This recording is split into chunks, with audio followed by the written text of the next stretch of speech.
एक दूल्हे राजा की तरफ से एक फरमाइश आया है, बहुत कागज में लपेट के भेजे हैं। बहुत ही पारिवारिक गाना लग रहा है। मलाई म्यूजिक, मलाई म्यूजिक।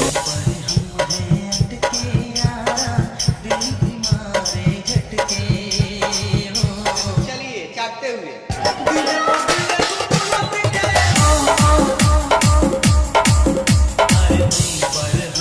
मलाई म्यूजिक, मलाई म्यूजिक।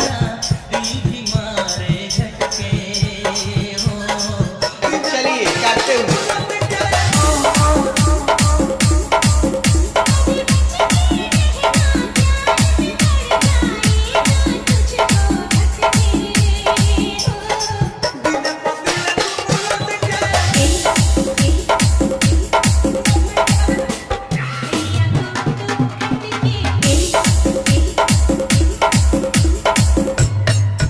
मलाई म्यूजिक, मलाई म्यूजिक, मलाई म्यूजिक, मलाई म्यूजिक, मलाई म्यूजिक।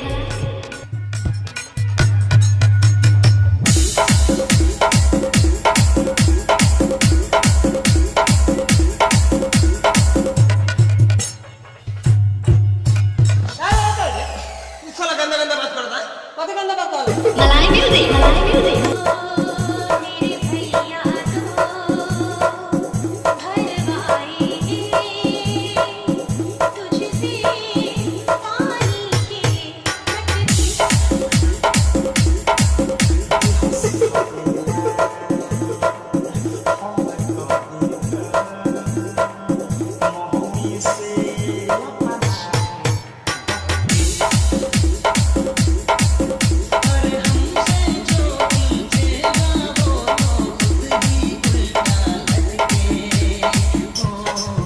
चलिए चाटते हुए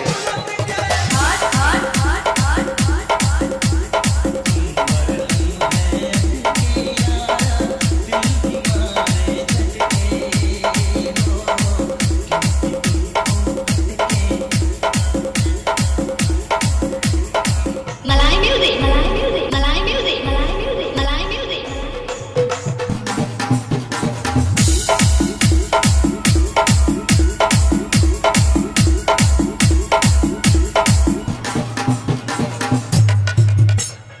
तुम लोग नाच रहे हैं तो आराम से नाचो, समझे ना? ओ भाई काहे से करना नाचते रहो, नाचवा तो पैर कुछ ना। मलाई म्यूजिक, मलाई म्यूजिक, मलाई म्यूजिक, मलाई म्यूजिक, मलाई म्यूजिक।